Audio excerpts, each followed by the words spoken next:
Good morning, everybody. I'm KCReginaldJr. Your man J Dub, Jason Waters in the building.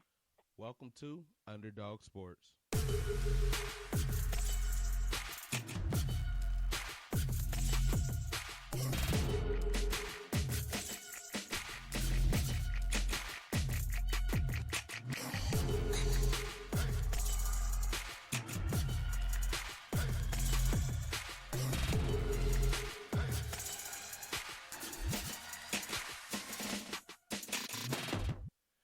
Good morning, everybody. We have a lot to cover. We're going to start off in the NBA. Justin wants to bring up the MVP race this early in the season. So here we go. The reason why I'm bringing this is because the new resurgence in love for one Luka Doncic of Dallas. Now, don't get me wrong, Luka's been balling like crazy. I mean, he's had a couple. I think he's right now either first or second in the league in triple doubles. You know, now that Russ is not the triple double machine he used to be in OKC, but they're actually having him MVP favorite over the names of James Harden, LeBron James, and Greek Freak over there in Milwaukee. But yet and still, the Mavericks record isn't showing that. I think they're only 2 games over 500, and I don't understand why they're giving Doncic the MVP where the Lakers have one of the best, in fact, the second best record in the league. The Bucks have the best record in the league, and then Harden's averaging almost 40 points a game. But yet, and still, Doncic is being MVP consideration over a lot of these guys. So It's crazy to me. So let's talk about Doncic, and he is balling. Let's not slight this kid, okay? He's balling. He's playing really good, especially for a second-year player. But the media has always been partial to a certain type of MVP player in every sport. They've always had a preference. So this kid is basically doing exactly what James Harden does, except for he takes less shots. Way less shots. But James Harden is basically a name in blasphemy in the NBA. But Doncic, who told everyone he monitors he takes his game from James Harden, is in the MVP race. Well, the couple things with that. One, for some odd reason, the European player has died off tremendously in the league over the years. Where, you know, it was Dirk and Peja and Hito Turkoglu and those guys for a long time. And then it kind of faded off. And then, of course, you had Porzingis, who could never stay healthy, so he never really had dawned out to be what he was supposed to be. And then all of a sudden now you got Doncic, who is looking like I said, he comes in, he's fresh, he kind of got a black swag to him. Let's just keep it real. Tatted up and then the whole nine. And he's fancy. What he looks like, I wouldn't even say James Harden. He looks like an old school Pistol Pete with the way he passes and everything. The problem is the kid's a crier. Like, I've watched both games where he played against the Lakers, one loss and one won. Dude constantly is whining to the refs, and they say Harden and LeBron are doing it. God, this kid is worse. But again, like we both said, it's always the great white or European hope. I mean, there's not a real white player right now, unfortunately, that they can get on the bandwagon with, except for still basically I don't think the best one in the league right now is still Kevin Love. And he's old and definitely can't get on that bandwagon, especially with trade rumors. But I just think right now they're kind of, and I think the two people that are benefiting most with all the Doncic side is LeBron and Greek, because it's like, all right, let the kid have his shine. But when the playoffs come and they're a 6th or 7th seed versus a 1 or 2 seed and they get eliminated, are you going to give him a trophy? Absolutely not. There's no way you're going to get a MVP trophy for being eliminated in the first round unless you do something spectacular like Russ did. But I don't think he'll deserve it. Hell, there's still a lot of people debating that Russ didn't deserve that his first triple-double year when they got eliminated in the first round. Now, I think he did, but that's a different subject. So, on Doncic, I will tell you he is a top 5 player right now in the NBA. So, he gets all this praise. Congratulations. But he's getting the hype while other people get basically turned into criminals because of his pigmentation. the era. I mean, sports has always had a passion to see the, in your words, great white European hope be the best, even if they're marginally the best in every sport. Like I said, this is not new to sports at all. Steve Nash. We can go back that far. Was he really the MVP? No, Shaq was. A lot of people say he wasn't, but he gets the nod because, well, let's be real about it. No matter who your athletes are, most of your fans are white. So they have to market the player that looks most closely to most of their fans. And that's why keep it real. No, go ahead. I'm sorry. Go ahead. I mean, that's why you get these MVPs that really should not be MVPs. He's a top 5 player, but he's not the MVP of basketball right now. If I was going on to say where he ranks, I would give him 5th or 6th because between Greek, let's just do the top 3: Greek, Braun, James Harden. For James Harden scoring, of course, what Braun's doing, and of course what Greek's doing, minus his other All-Star, Chris Middleton, who's out until basically Christmas, and they're still got the number 2 record in the league outside of the Lakers. No one's even saying anything up there in Boston. I mean, now don't get me wrong. Not a lot of people like Boston in general, whether it's the Patriots or Red Sox or Celtics. Kemba Walker is balling his ass off too. He went from lowly Charlotte to Boston, and they have a better record than when Kyrie was there. But everybody was like, "Oh, it's going to be it's a subtraction now that Kyrie's in Brooklyn," and they're playing better than the quote unquote Nets with Kyrie there. Again, like you said, it's the hype. It's the hype, and you know the person I feel bad for is the guys who are winning MVP, but I also feel bad for the guy he got traded for, which is Trae Young, because Trae Young is doing the same numbers that Doncic is doing. Atlanta's not playing as well, but again, it's the hype machine. Well, Atlanta was playing really well. They only they've been playing okay. Well, they got a losing record. They 7-10. Yeah, but they've had a pretty tough schedule right now too. Right, exactly. But no one gives them their credit because Doncic and mind you, you're talking about a 6'7" Doncic versus basically a 6 if you want to give him 2. But I've seen Trae Young in person. He's maybe that's that Allen Iverson height factor. He's maybe 6 even. But he's doing the same exact numbers, but it's just the teams are different. Plus, keep in mind, Doncic actually has a squad with with Porzingis. A healthy Porzingis is a huge factor. That's a 7-footer that can shoot. But, you know, that's why I was saying that I think the MVP hype, the reason why I want to bring it up is not to talk about it, but it's just to talk about how much hype Doncic is getting. Yeah, I mean, he's playing well. It's a little over. And he's a Maverick, right? Who saw them being this good this early? Let's be honest. Not nobody really. Let's but be honest. I mean, he gets credit. He's a top 5 player right now, but he's not the MVP. That's what I'm saying.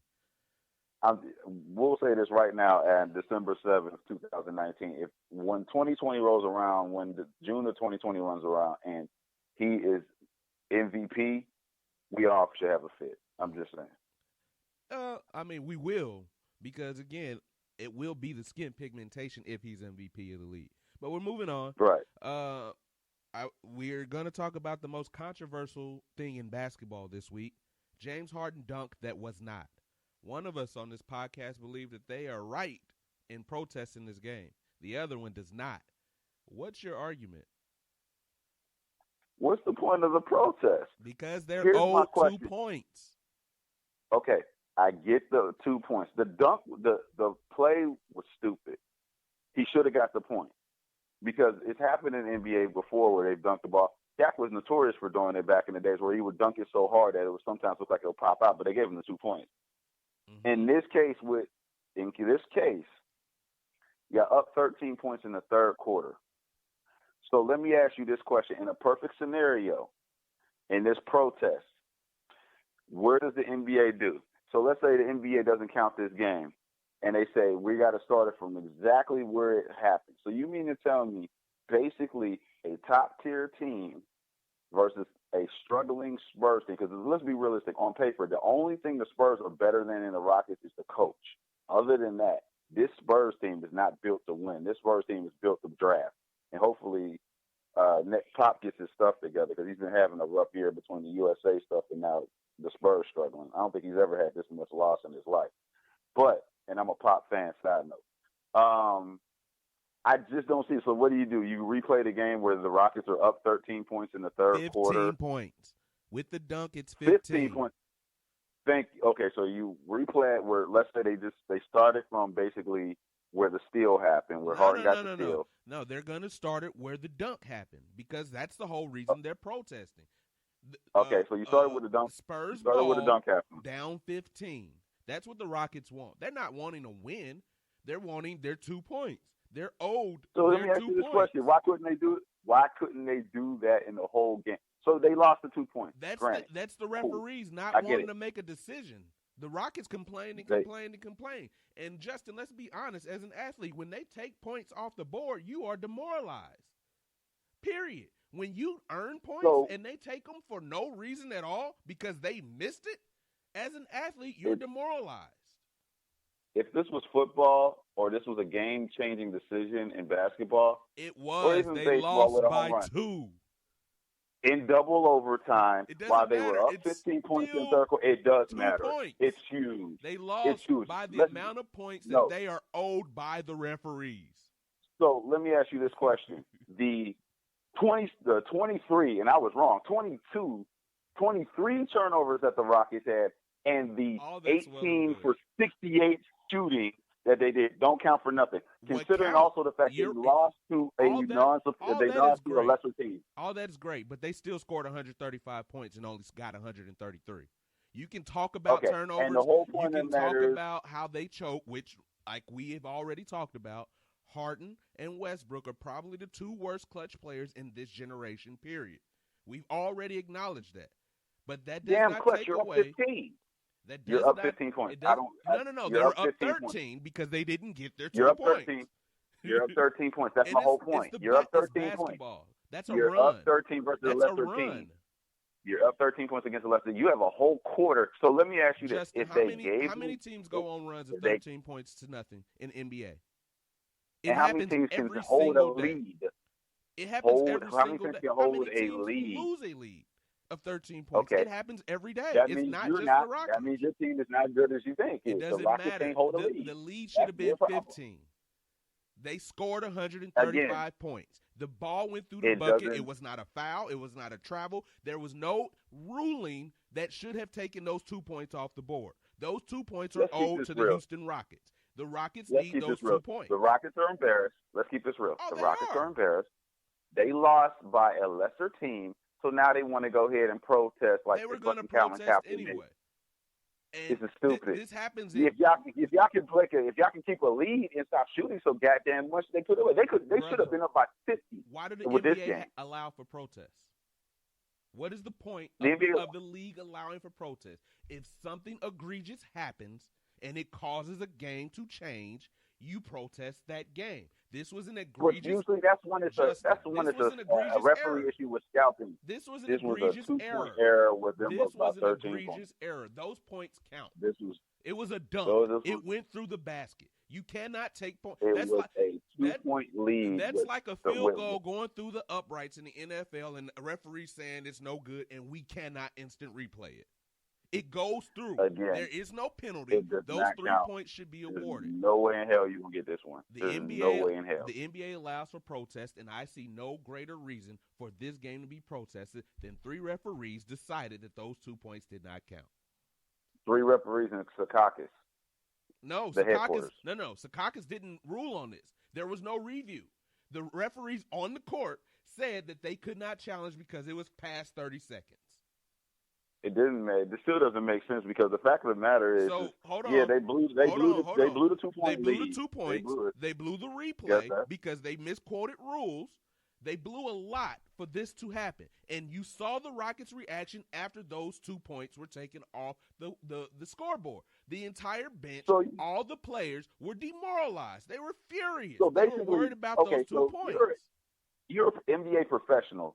You are a professional These are basketball human player, beings. and 2 point. No, now you're going off emotion and feelings. That's Fuck what that. it Play was. ball. This was Okay, about emotion. You're saying You're sports. killing Hold on. me. You're saying Let me go sports is get the not about violin emotions. for you for this bullshit. Hold on. You're Let me go saying get the sports are violin not and get about this emotions. bullshit about this. You're saying A sports. 2-point While lead, you're bro. playing, A 2-point lead. You're A 2-point saying lead. sports. You're an athlete. This is really weird for me because No shit. let's do this. I'll I give you played that. baseball. If this is the Hold same on. game, if this is the same game, I get it. I played baseball. No. I played baseball. As a baseball player, if I hit a ball down the foul line and it's clearly fair, and you have the right, you can go to the replay and see if it's fair or not, and you choose not to. I'm going to be pissed, and my emotions are going to be off the charts for the rest of that game. And the Rockets were pissed, and their emotions were off the charts for the rest of that game. Did you watch the rest of that game? They were hot. Get your all shit off together. of 2 points. I looked at it. Okay, and that's when they start doing stupid stuff. Because if you look at the fourth quarter, they start turning the ball over and they kept because shooting. officials took points off the board. This is equivalent. This is equivalent to shaving the points. Different. How do you know it wasn't shaved? This is equivalent to a referee shaving the points because they have a beat. Really? They took 2 points. No, this is not normally Vegas. when that happens, it's because a referee's calling bullshit traveling calls. This time, referees literally took points off the board. They took them off the board, and you're like, it's not a big deal. These were earned 2 points. And they were up. They were up. There's no way you're getting this one.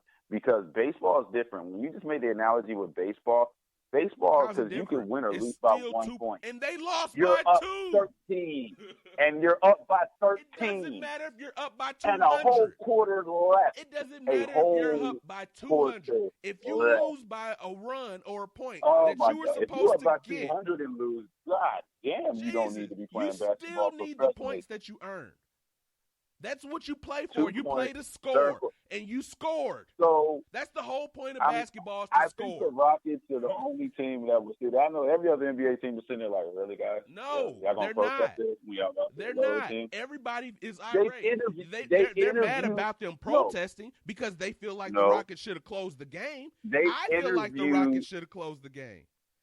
But now here's the thing. Ultimately, they lost by the same 2 points. Went on to the block. They've interviewed some of the other NBA players and how they felt. They said the refereeing, needs to be together. But then you all of a sudden, for example, they had Anthony Davis. They asked him. They said, "Hey, what do you think about the Rockets game?" He's like, "Well, the dunk was stupid, but I mean, they was up 13. They should have closed that." Braun, refs got to get better, but I mean, if you got to lead, you got to run it. Oh, we're not saying that. I'm just saying. We are saying. Who else you want to interview? Who else you want to interview? Those happen to be two interviews that aren't anti-Rockets. Don't ask active players who are competing against the Rockets. Literally, I'm glad you said Jay that. Will got off a plane the other day and went to ESPN's show because they called him out on the show. I think it was Fox Sports. I'm glad you did that. He went off the plane and went to the studio and said, "How y'all gonna not talk about these 2 points like those 2 points aren't earned?" I can say replaying it from 135 to 135 after the double overtime. I don't care. So, Reg, the Rockets are owed those 2 points. Whoa. Let's bring up. So I'm glad you said that one. So yesterday, we work at Regions Bank. If you don't know, we have don't say that. Our branch. We say some weird stuff on here. What are you doing? What? Listen to me. We have a Rockets at our branch. We have a Rockets Hall of Famer that comes in and has accounts with us by the name of Elvin Hayes. I asked Mr. Hayes, "How do you feel about the 2-point controversy?" He said, "The play was stupid. They should have got the 2 points. But my team, a Hall of Famer with the Rockets, who still is under the Rockets, under organization, he gets paid from them, sat there and said they still should have won the game because they still was up. The Rockets don't know how to put their foot on their neck." Well, this is from him. I agree. This is from a former Rocket. This is from a legend. I agree with all of that. But I also agree. And he said, you want to protest? He says the protest is because they're embarrassed. It's the same fucking thing. So if you're giving me a Rockets Hall of Famer that's saying that, hey, I'm rolling with him. I agree with all Man, of you ain't got no relevancy compared to a Hall of Famer. I'm sorry. I do. When it comes to that point. Because what if I bet on this game? That's Hello? y'all. No, now, it's if not. you Vegas, what if I bet on this game? If I got you with Vegas one, if you're doing Vegas and y'all playing the straight up, I completely understand. And that is my question. What if I bet on this game and the referees took it from me? So what if I when mortgaged? Vegas No. gets mad, What if I mortgaged when my Vegas house gets on mad, this yeah, game? It's people you out there stupid. that bet. There are people out there That that got lost. gambling addiction. There are people out there that lost money because the referees took those 2 points from the Rockets. The Rockets Now, lost their game if you're going with because Vegas, the then yes. referees took these 2 points off the But what the Rockets score. organization got to do with Vegas? Jesus. The Rockets Bro, protesting this for is Vegas real people? life. Rockets are protesting because it's in their But win-loss what record. are we debating? It's in their Are we win-loss debating record. about the Rockets and No. the Rockets We're talking about the debating a win-loss win-loss or record. people in Vegas? We're debating a win-loss record. We're debating losing a game that technically the scoreboard says you should have won. We're debating people actually impacted because you lost this game. There's a lot that goes on when referees start taking points off the scoreboard. And that's what happened in this game. If referees start taking points off the scoreboard that are actually earned when there's no fouls, then we're going to have an issue because they did not see it or what they saw was not correct. And then we refuse to use the systems we have in place to review them. Because we are too prideful to go look at the damn replay to see if the ball went through the damn hoop. Because we saw Was it too prideful? Because they did look at it. When? That's why I thought. They looked at it after the game. The referees looked at it after the game. That's ridiculous. No, they kept looking at the scoreboard. That's why I thought it was stupid. I was like, y'all can clearly see. Y'all looking up at the scoreboard. Y'all just not calling. They owned it after the game. That does nothing during the game. In a perfect world, you mean to tell me the Rockets are going to have to replay this damn game? The Rockets with the same scenario the only people that don't want to replay this game are the other competitors in the West and the San Antonio Spurs. Basically, the whole damn league don't want to replay this shit because you know what? It'll open up Pandora's box for a whole bunch of other stuff. It's already open because if you start allowing referees to say they did not see baskets, and this is a problem if you start allowing referees to just start saying that we didn't see the ball go through the hoop, you are opening Pandora's box. If there are no repercussions to that. Let's use a prime example. So now if you do this, keep in mind, then you'll have, let's see, the next day LeBron didn't get called for a travel. No, and they'll probably we're talking about earned points. We're talking about points that go through the hoop. Period. No, it's going to talk about false periods. That's what'll happen. You're talking about fouls. You're going to take about false. You're talking about fouls. You're talking about penalties. You're talking about penalties. I'm talking about officials. You're talking about anything that can change the game. Justin, you're not listening. You're talking about anything. You're not listening. You're allowing officials to take points off the scoreboard. When you do that, you're allowing officials to basically control everything. If there's an earned basket in the NBA, it counts for either 2 or 3 points, period. That's like going to a foul line, shooting a foul shot, and the referee say, I didn't see it. I saw it go in and come out because he blinked. This is silly. They've earned the 2 points. It is silly. This whole principle is silly on that one. But we'll see what'll happen. I don't think the league is going to do shit, period. Well, good luck with that one, Rockets. Well, what are you going to do? They're going to have the Bears going to have a picket sign, him and Russ. They're going to both be in their fashionable clothes with picket signs saying, hell no, we'll go. In 2008, they replayed a game for less than this. Yeah, they did that for less than this, but that also had playoff implications with that one. I know what you're talking about. We don't know that this doesn't. This ain't going to happen. We don't know that this doesn't. The Rockets aren't exactly 12-1 or 15-1. The Rockets are in the middle of a playoff hunt. So this may have playoff implications. It may affect where they are seated in the Western Conference if they're in the playoffs, because these teams are all going to be separated by a couple of games. So, yes, this is very impactful. It's very impactful. One game matters. We'll see. Anyway. Too early in the season to go ahead and do it. Let's move on to the NFL. This was awesome. Let's move on to the NFL. The Carolina Panthers and Ron Rivera have parted ways. Very, very surprised that they fired Ron Rivera in the middle of the season. This is a well-respected guy. I think he's the future head coach of the Dallas Cowboys. Hope not. I don't. I mean, if I were him, I wouldn't go there because I wouldn't go with Jerry Jones. But exactly my point. But I think he's going to be the next head coach of the Dallas Cowboys. The Redskins' job is just as bad with Daniel Snyder. At least with Dallas, you get the attention that you need. in addition to Maybe Cynthia will Ron, find the case. I think we're all writing the obituary for Cam Newton's time in Carolina as well. How do we rank Think about Rivera and Cam Newton as far it's as coach really and hard. quarterback? It's really hard to rate them badly, but after seeing since Cam's been in the league in 2010 and Ron became a quarterback, I think 2010 or 2011, their record has been like the stock market because it's been 7-9, 6-10. Then they've had 14-2, 13-3. Then they had a bad, the year after the Super Bowl, they went 7-8-1. They made the playoffs, but that's because the division was terrible. And the last 2 years, Cam's been hurt. This is the thing. Ownership. This is the thing with me. Ownership fired Rivera because basically it's a new owner. It's no longer Paul Richardson again. He had all the sexual allegations and intimidation factors, so he's no longer the owner. So this guy Tepper, whatever his name is, came in. And I think he's just trying to make his own regime. Basically, he's making everybody leave. I mean, it started with Josh Norman not wanting to pay him. Then it went to getting rid of Thomas Davis, who was he basically was their longest tenured player in their franchise history. You're not getting rid of Kuechly, obviously, and now you're getting rid of the coach and Cam. And basically saying CMC, this is his team, and Christian McCaffrey. Truth be told, I wouldn't have got rid of Ron because they were 5-7.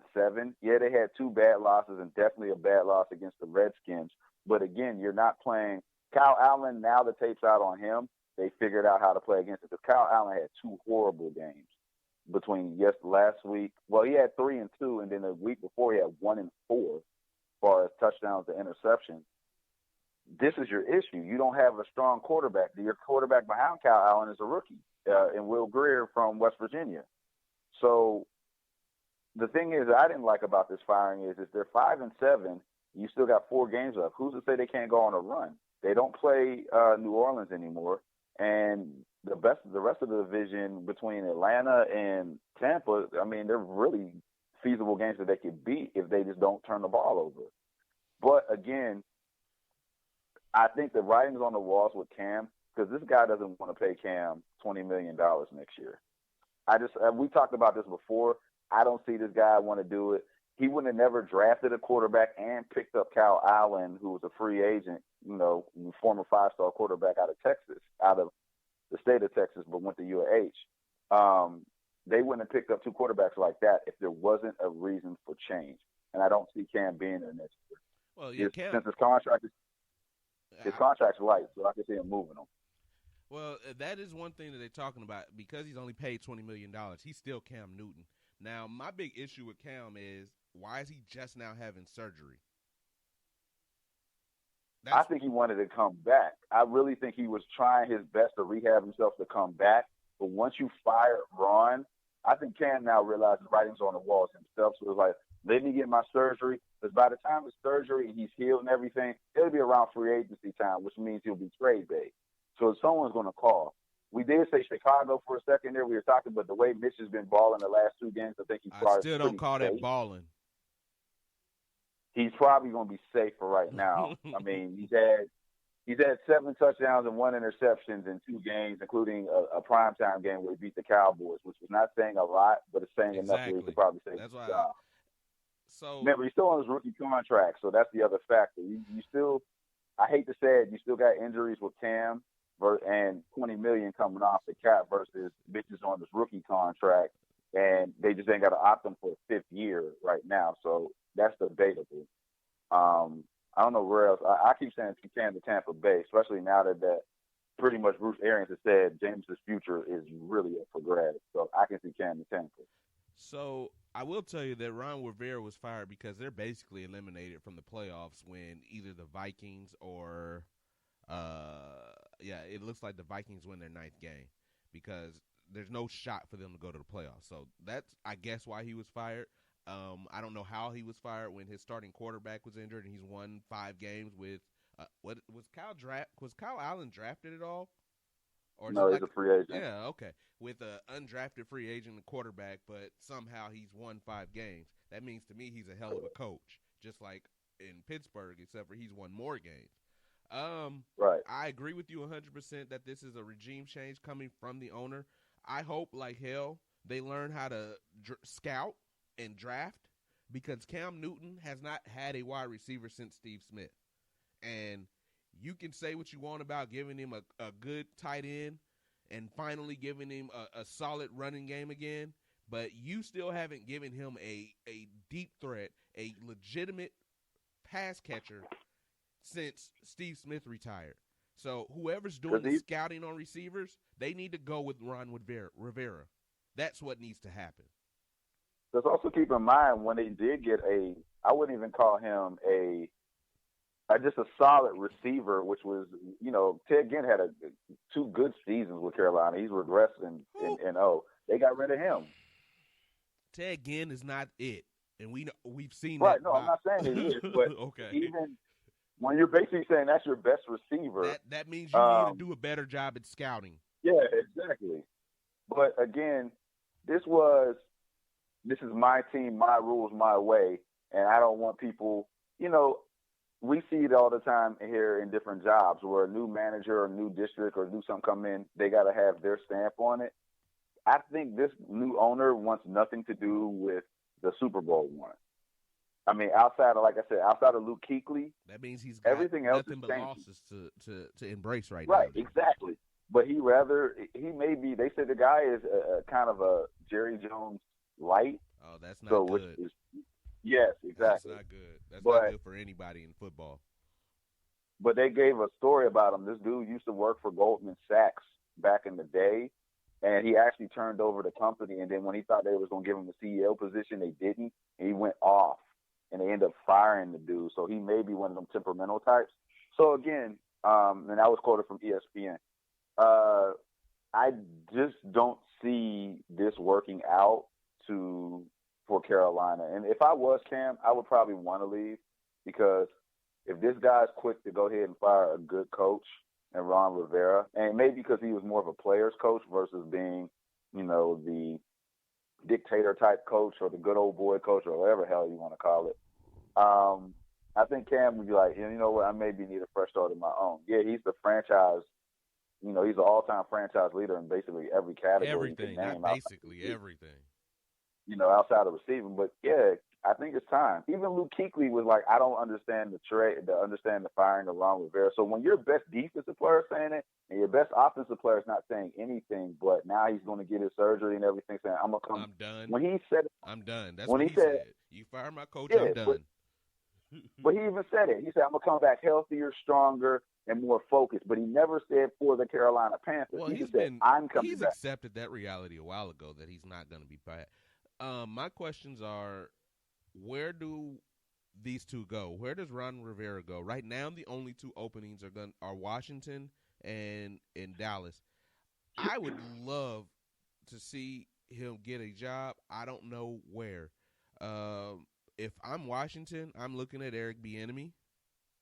If I'm Dallas, I'll probably look at Rivera's way. But then it's a matter of, does Ron Rivera want to play in Dallas? And You're forgetting about 2 teams, though, but keep going. I'll tell you 2 more, I think, also. Are the vacancies already open? Mm-mm. Okay. I'm going with what's open right now. I'm not firing people yet.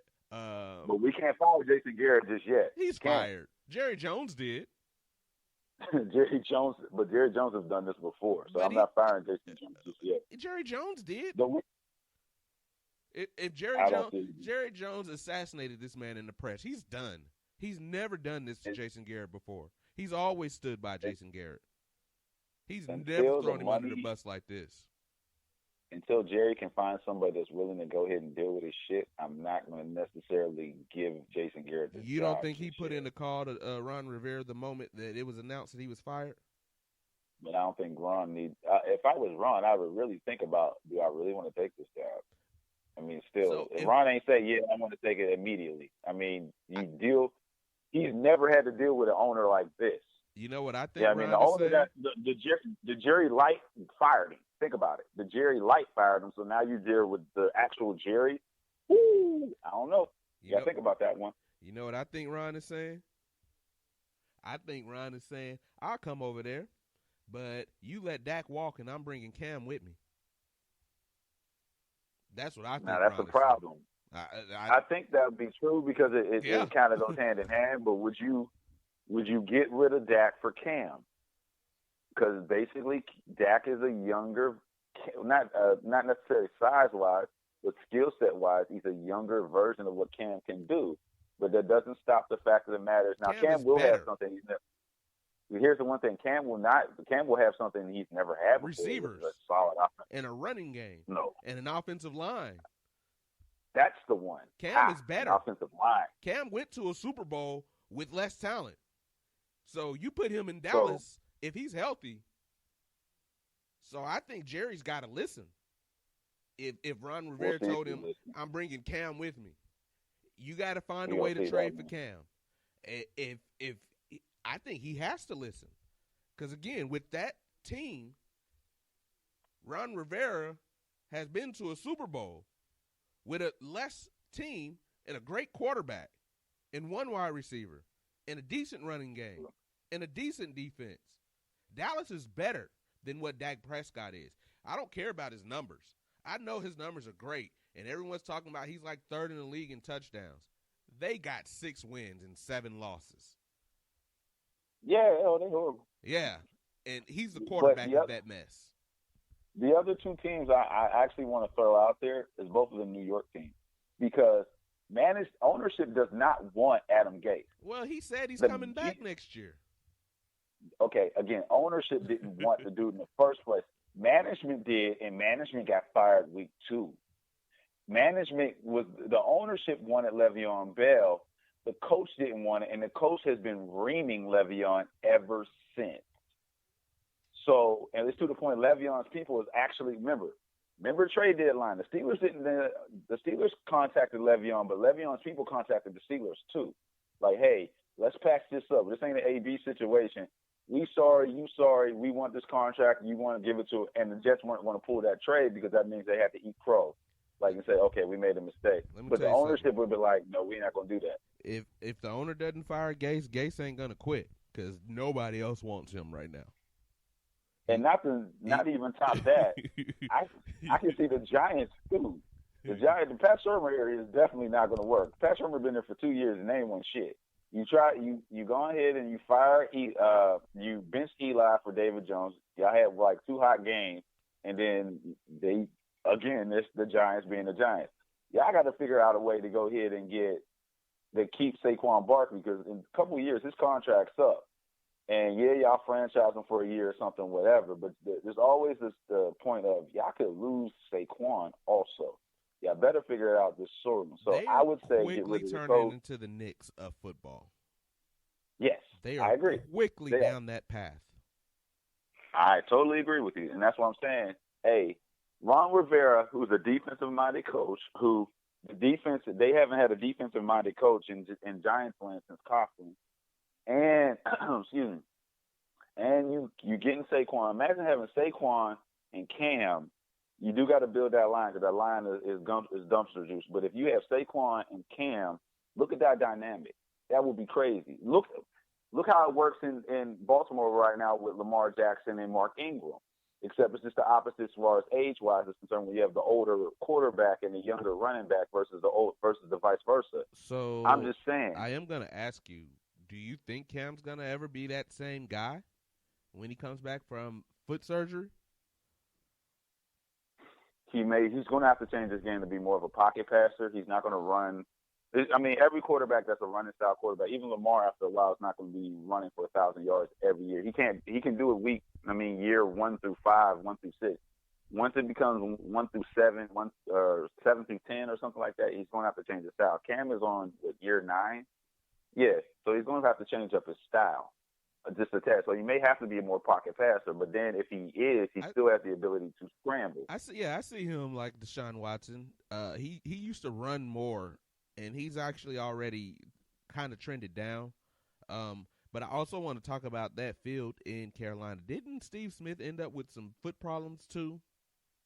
Yeah, the field was trash. Yeah, they fixed it now. So that field is trash, though. I'm glad he's leaving. Because that field, I don't know that they fixed it. They say they fixed it. Cam Newton just had foot surgery, so I don't know how fixed it is. I'm glad he's leaving. I hope he goes somewhere where he can finish his career and play to 40 if he wants to. I still think he's a great talent. I think he's still got the capability of being a top 10 quarterback in the league. I don't think he'll ever be in that top 5 again because this new crop is just electric.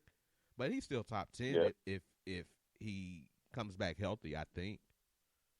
I want to say this. Cam, to me, looks like his career is paralleling to me to kind of like Randall Cunningham.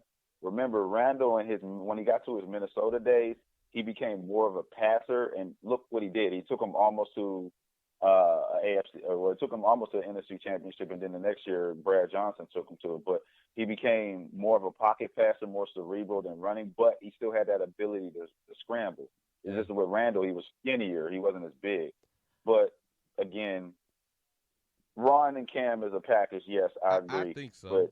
And if I'm Jerry Jones right now, I think I'm kind of tanking these last couple of games. The reason is there's no reason to win them. You know you're not going to do anything in the playoffs. You get a better draft choice. Then you have a more. Do they have a pick this year? I know they. I thought they were Amari trade. I thought they were Amari trade. No, that was from last year's pick. Yeah. I'm sorry. Go ahead. I know that they have a second, and I know that they can try to package a top 12 second-round pick to Carolina for Cam Newton. And that $20 million contract that they should be happy to get off their books because that's $20 million free for them. And then you call in Ron Rivera, and I really believe the Dallas Cowboys are Super Bowl contenders out of the NFC. With just leaving everything status quo, just doing those two things. Offense. Huh? The only thing is they only have one decent defensive lineman, which I think they overpaid in Lawrence. They got to get some more people on that line. Well, they still have draft picks. All that. They still have draft picks. And, again, look at the rest of the NFC East. I told you, and I still believe that the Redskins may backpedal in winning this damn division. Dude, they're 3-9. It doesn't because the rest of these teams, that I looked over like Red. The rest of these teams are going to lose. The Dallas Cowboys hadn't won in a month. The Eagles hadn't won in a month. The Redskins got to go on the street. The Eagles lost to the Dolphins. Hello? Yeah, that was embarrassing. That was embarrassing. They lost to the Dolphins. So, no, I think somehow that right now in the NFC East, the Redskins are the best team. Their record might not reflect it, but they are. Right now. That's terrible.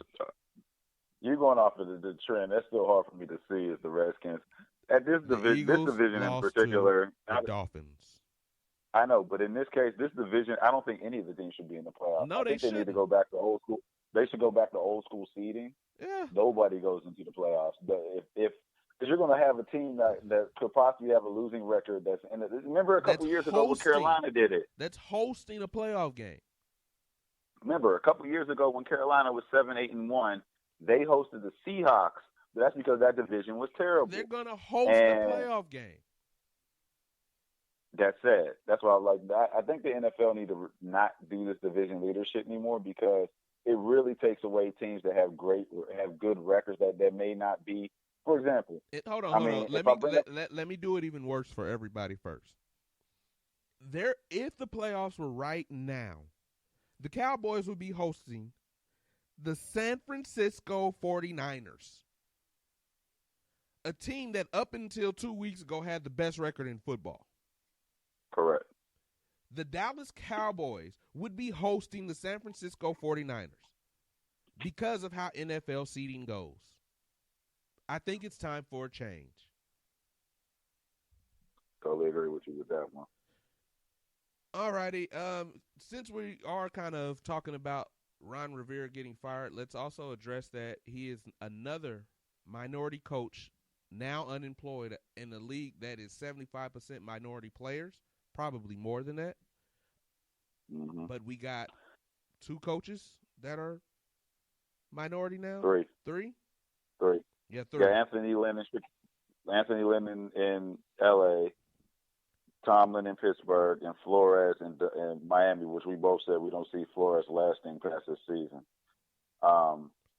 This is where I don't under. This is why I'm getting on my horse and I'm like, yo, we need to revisit the Rooney Rule because NFL is notorious for trends. So we had a good era of trends with the black coach or the minority coach situation, maybe in the mid-twos after Tomlin's success, and it kind of faded away. Can I interrupt? You said a good trend. Yeah. What is the most the NFL has ever had black coaches in a league in one season? How many? I believe it was 9 one year. Maybe that. It was 9. I was thinking less than that. I was thinking maybe 5. Last year. It's been at least 7. I thought it was 9. I'll look it up. Here's my thing. These black players are good enough to play, but they're not good enough to lead your organization.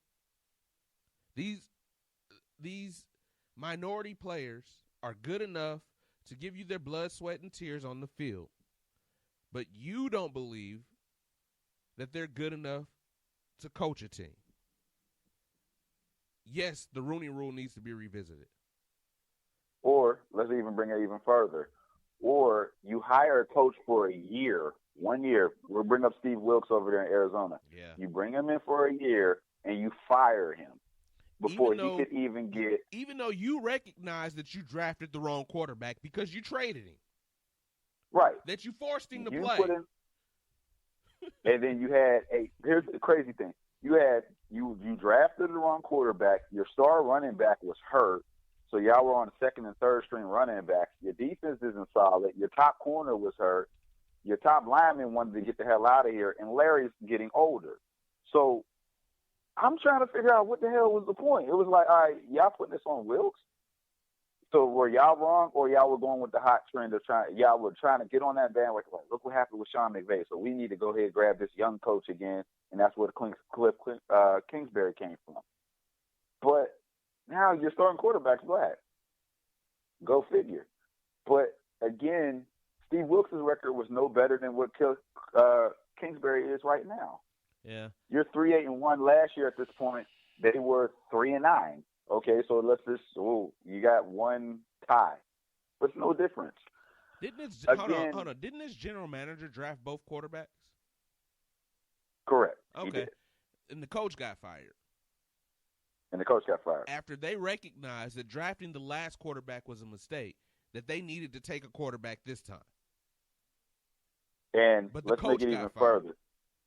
The coach that you previously that stepped down, that recommended Steve Wilkes, which is Bruce Arians, who is now in Tampa's head coach, sat there and said, "I don't understand why didn't you let a guy that has a NFL mind, obviously Steve Wilkes he's been on NFL Network for years, but has a capable mind of drafting and developing players, and you give him 1 year. You can't develop shit in 1 year in the NFL. You can't do it in college, let alone the pros. Yeah. You give him 1 year, so he's out of there. So I'm gonna go back. I feel bad for Flores. I'm gonna go back to the number of coaches real quick. The most coaches of color, I will say, that's ever been in the NFL was 2011. It was 8. So I was between the number. I said between 7 and 9. It was actually 8. Wow. Out of 32 teams. And now we down to 3. And we both feel it may be 2 by the time the season's officially over, which is basically in a month. We may be down to 2. And the bad part is, one of them, somebody wanted gone, even though they got their team in the playoffs. We're going to get to the Steelers later, but Pittsburgh had been clamoring for Mike Tomlin's head, even though he's playing with a third-string quarterback and would be in the playoffs if they started today. Sad though, they've been clamoring for Thomas head for years. They've been doing that when we were winning 13-3. It's just we have that type of city. Just be honest. Yeah. So finally, here's my thing. Finally, the quarterback of color is getting some play in the league, and hopefully that's going to lead to more coaches of color being hired in the future. I equate the fact that we don't have a lot of NFL head coaches being black because a lot of not a lot of black quarterbacks have been allowed to, get into coaching. The people still want Mike Vick from anywhere near the NFL. There's a 200,000 signed petition right now to get him off the Pro Bowl captains list. It's ridiculous. It seems like the fan base finds any excuse to eliminate the black player from being in a position of authority after their playing days. No one is saying that Ben Roethlisberger shouldn't be in coaching or be in the NFL. I'll keep going back to him because he is my player of privilege who continues to be absolved of all his wrongdoings in the past and basically riding on this cloud that he's a saint now for some reason. Even though he's destroyed a championship caliber locker room, I just don't get how some people get these passes while other people's get destroyed. Well, here's the thing with that one, and this is really easy to tell you. When you win a Super Bowl, people give you passes. We can always bring that up with Terry Bradshaw. We can give it up to Ray Lewis. We can give. We can go with Joe Flacco. We can go Joe Flacco's contract. Well, Ray Lewis got away with murder before he won the Super Bowl. But here's the thing. The year after it happened, who won the Super Bowl? Who won the Super Bowl MVP, but they didn't give it to him? Trent Dilfer went to Disneyland because awesome. Disney was like, we don't want no killers. What I'm just saying. I'm just saying, Ray Lewis got away with murder before he won. That's another person of privilege, if you ask me. But the thing is with this one is just plain and simple. We got to revisit the rule. Now, I was joking with KC this week because I said this is a National Fire Minority Week because we had a minority coach fired in the NBA. We had 3 minority coaches fired in college football. Two. One in Charlie Strong, who actually had a winning record. And I forgot the other coach's name. Now 3, if you count Howard, but it's HBCU, so it's different. And then, of course, that's why. Pretty much. And then you gotta have this one. And then Ron Rivera as well in the NFL. I was like, damn, we can't win for losing. If you're a minority, a person of color, you're getting fired today. Let's go. If you don't have a Super Bowl win, or a national championship win, then you don't have any kind of leash. None. But the sad thing is with us is. With our people is we don't have that room. It's like if we don't make an immediate impact, it sucks. I always bring up UT with Charlie Strong, who was a great coach at Louisville, who developed Teddy Bridgewater and was the one who recruited and got Lamar Jackson to Louisville and was there his first year until he took the UT job. Charlie Strong had 3 years to develop a team where at any system, whether it's pro or college, you got 1 year at least to get rid of everything or fix the regime that was previous there and then moving that. But, again, it is what it is. So that's an interesting thing with this topic. But we need to revisit the ruling rule because if they're going to keep going and just bringing in people to interview that happen to be minority and not give them a job, just don't even do it. The NFL need to come out publicly and say we're getting rid of the ruling rule. I think at some point we have to say what these qualifications were as to why we're picking these guys because Cliff Kingsbury was fired in college, by the way, and he's got an NFL head coaching job. He couldn't cut it in college, so let's promote him to the pros. Let's move on to the Texans, man. We way over time already. The Texans and Deshaun Watson accounted for 4 of their touchdowns last week as they topped. Who they beat last week? Wasn't it the Patriots? They beat the Patriots. Oh, okay. They beat Uncle Tom and the Patriots. So Deshaun even said.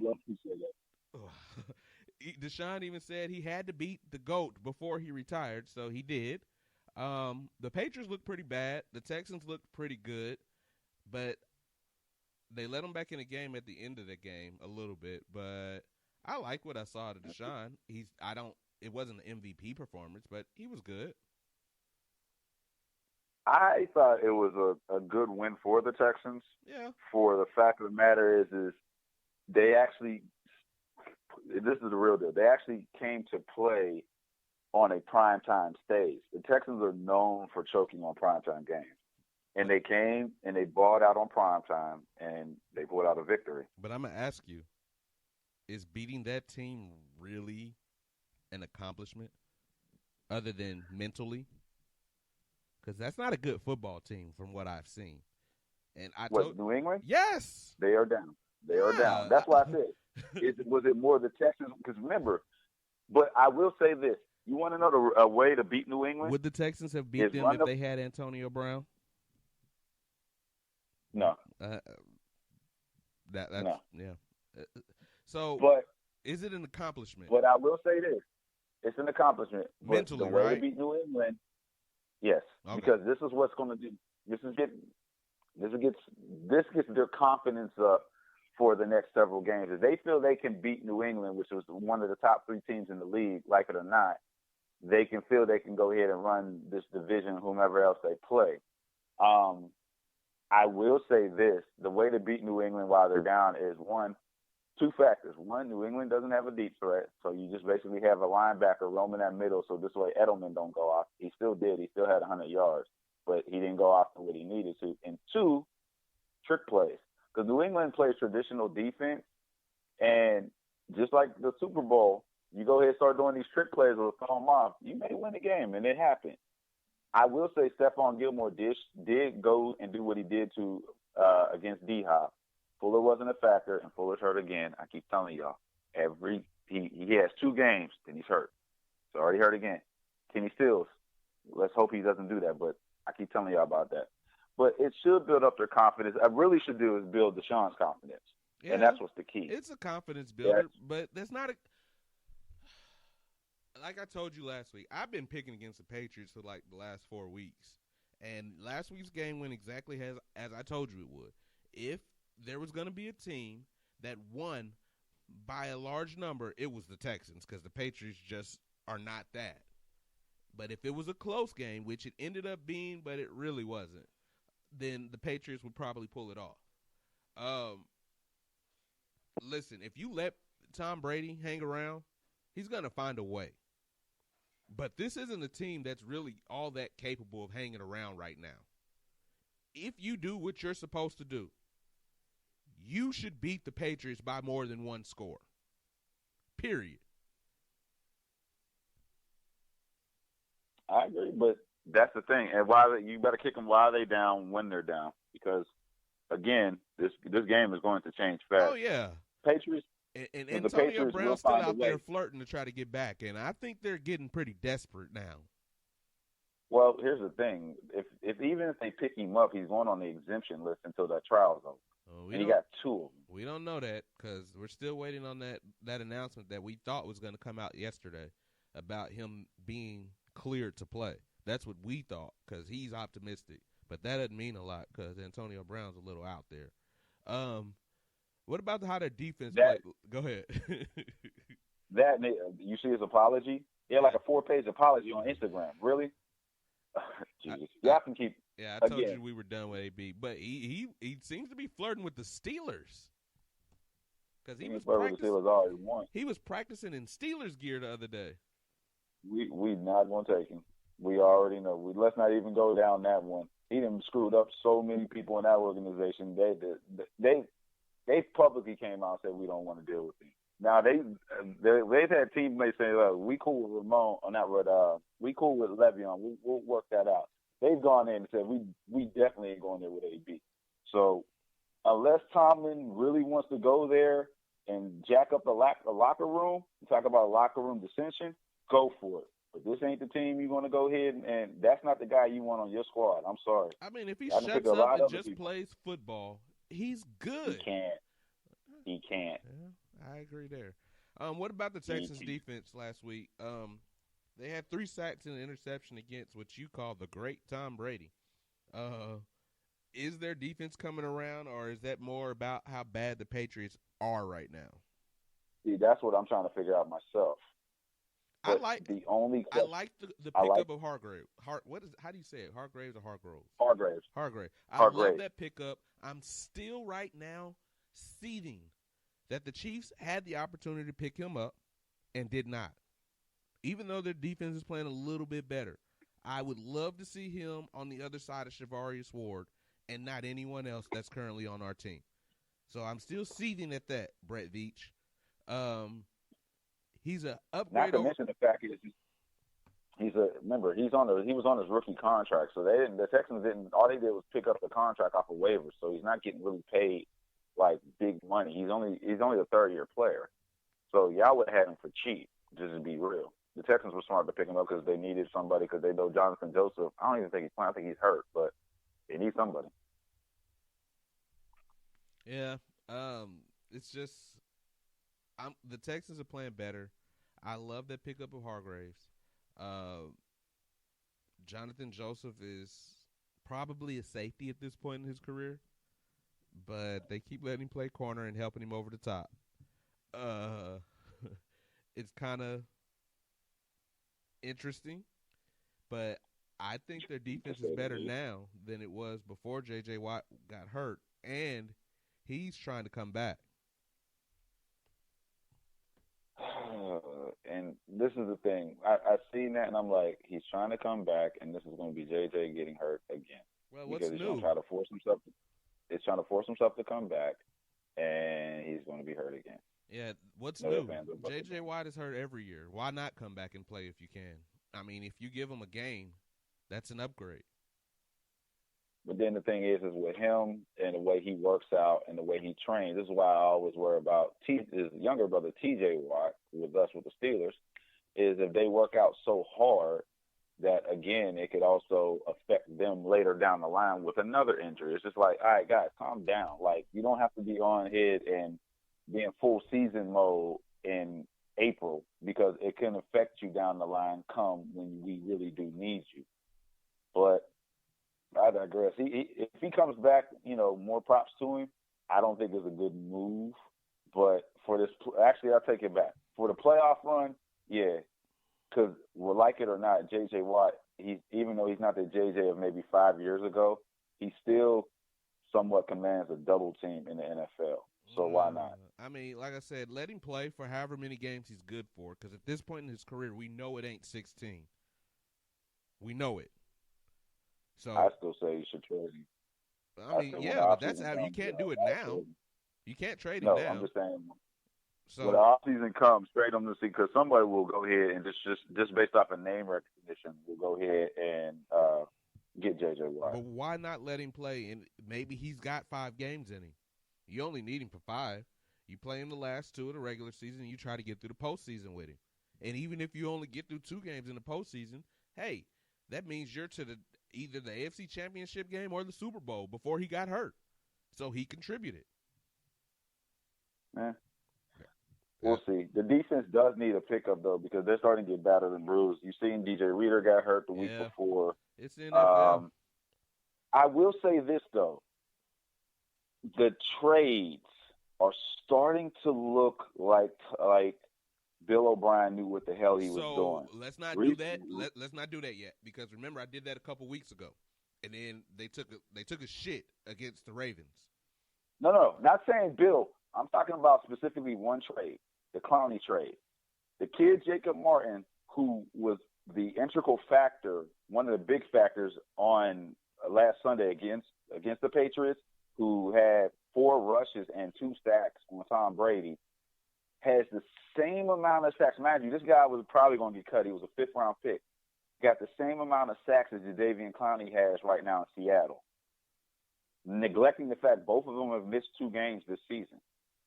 And that's the only reason I'm saying that, maybe he knew what the hell he was talking about on that one. I hate to say it, but maybe, somehow, some way, old boy wasn't as crazy as we thought he was when he pulled that trade in Seattle. Now, the picks-wise, it's still stupid as hell. But I'm just saying, Jacob Martin is actually balling out. Both teams did well because Clowney's playing really great for Seattle. He's still banged up as always. He will always be banged up. He just plays. That's another fact. That's why I think the Texans needed to get rid of him, because the dude ain't never going to be healthy. I'm not paying $17 million. Well, they're paying $20-something million right now for J.J. Watt to be hurt every year. So why wouldn't you pay $17 million for the other guy to be hurt or the other guy to be playing hurt all the time. It's just really difficult to kind of imagine the Texans without J.J. Watt. I know you want to trade him, but I don't know that Houston is bold enough to make that kind of move.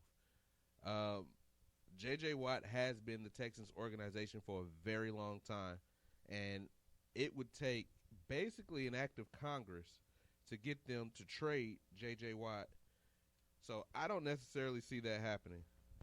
Sorry, we kind of lost Justin for a second. He's back now, and I know he didn't hear nothing I just said. So no, but again, I'll just say it like this: with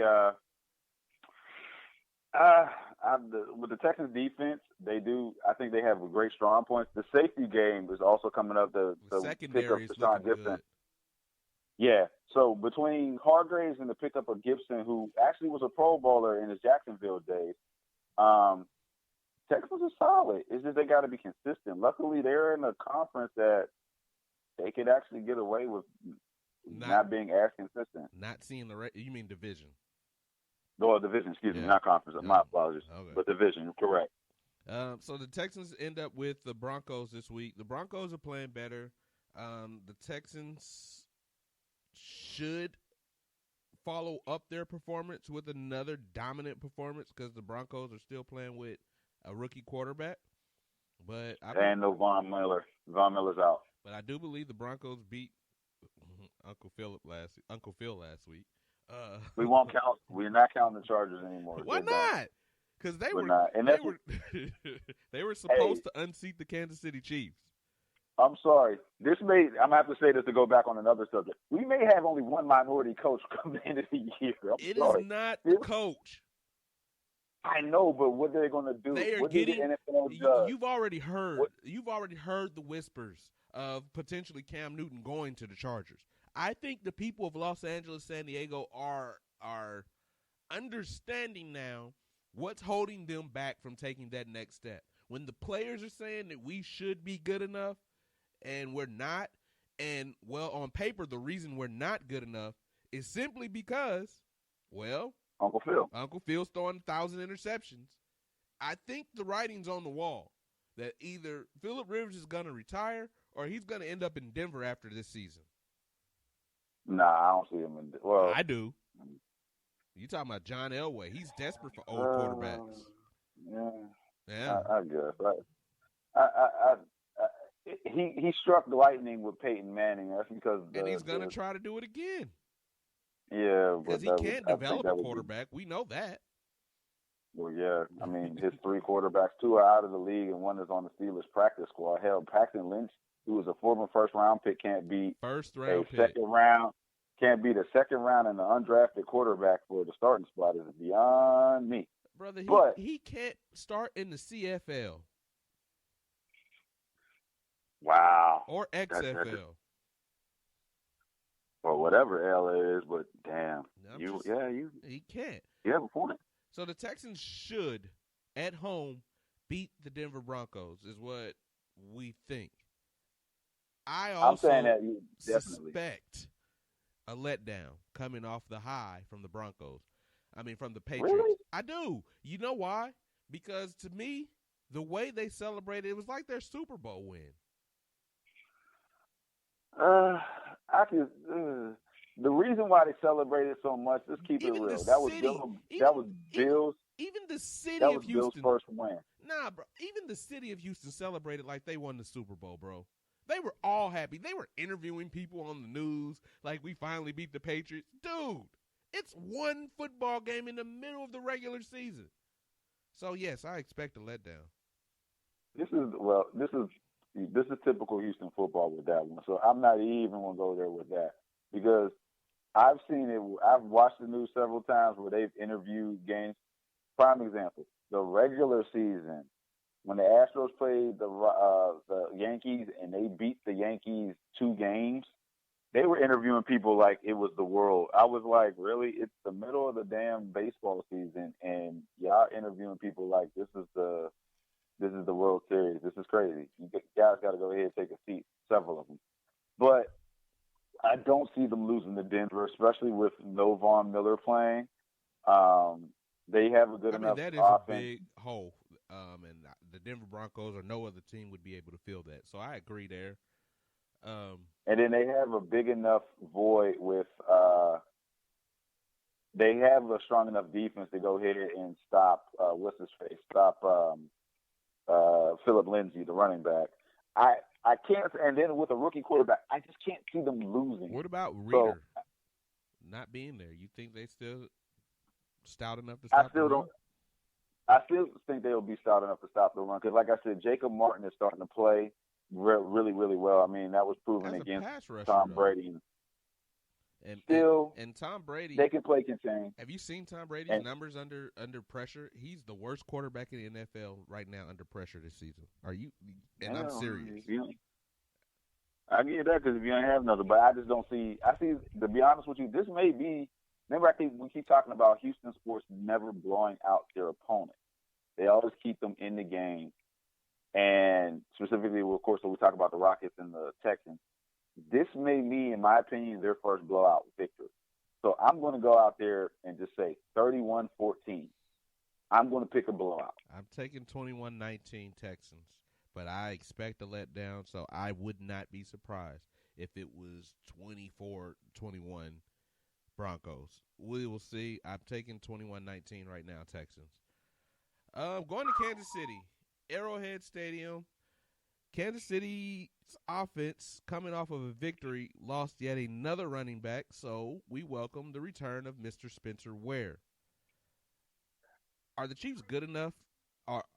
Let's ask this question. Is their running game significant enough that these injuries might catch up with them? Y'all going to need them for the long run. I'll be honest with you. They got to figure out McCoy. They got to talk to him and figure him out.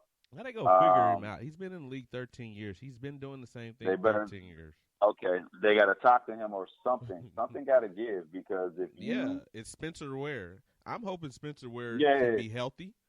If he can stay healthy, I see a lot of McCoy's carries going down the drain. But Spencer Ware a couple of years ago wasn't that bad for y'all. Exactly. His problem is health. If he can stay healthy, he fits this offense really well. And it won't be this week, of course, because we're picking him up off the streets.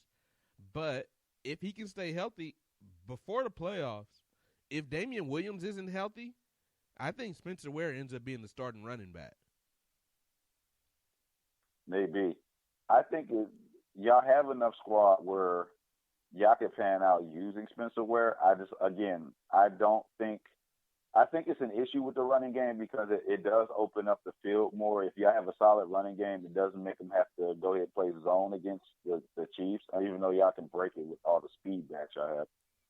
Speed receivers y'all have.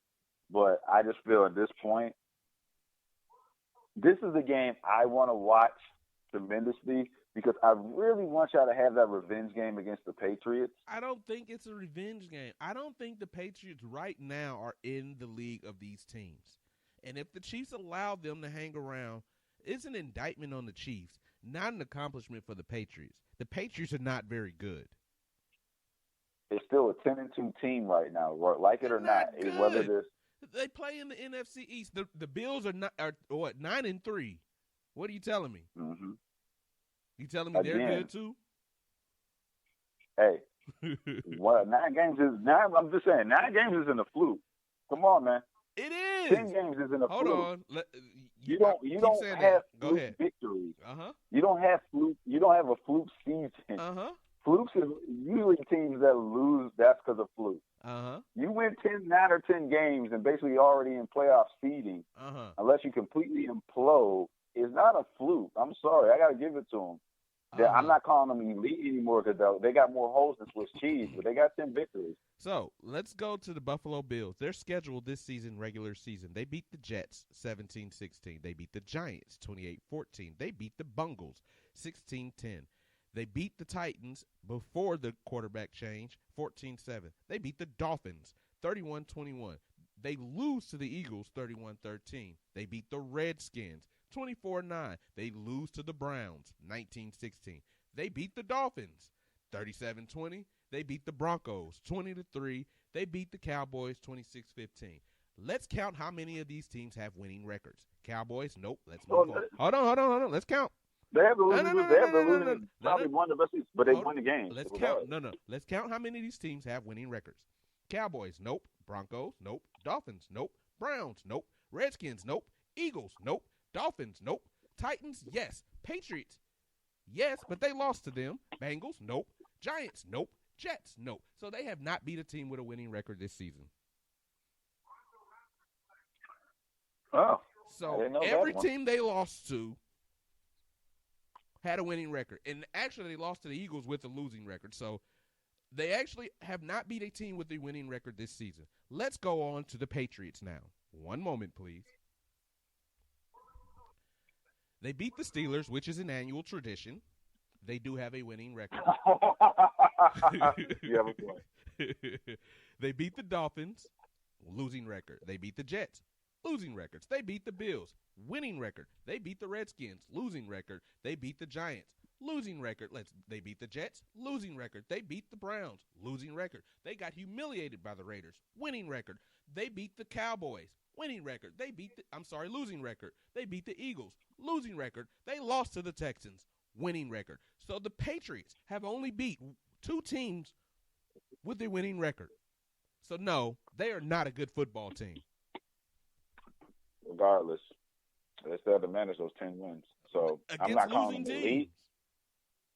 I'm not calling them. You got to win the games regardless. It's not their fault that they're losing. But again, they're beating bad teams.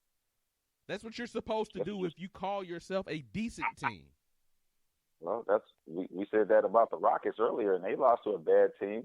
A well-coached bad team that had just lit into his players' ass for not playing hard enough.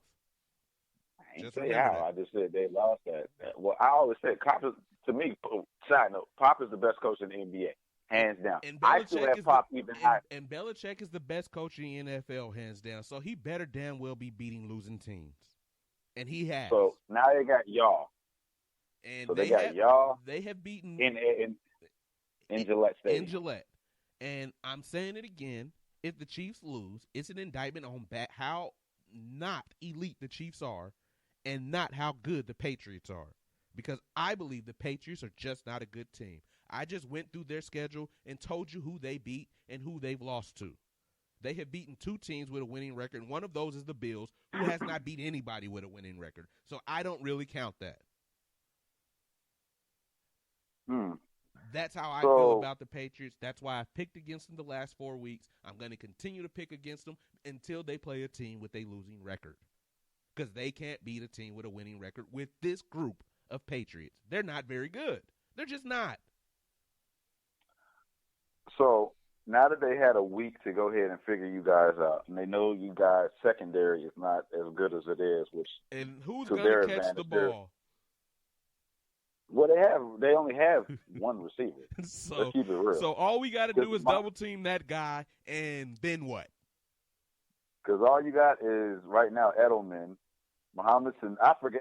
Hey, I didn't even know Ben Watson was playing for the Patriots. I thought they cut him. He came back. First off, I told you Muhammad Sanu was really weird that they traded for this guy because he has been down for years, opposite of Julio Jones, arguably the best receiver in the NFL.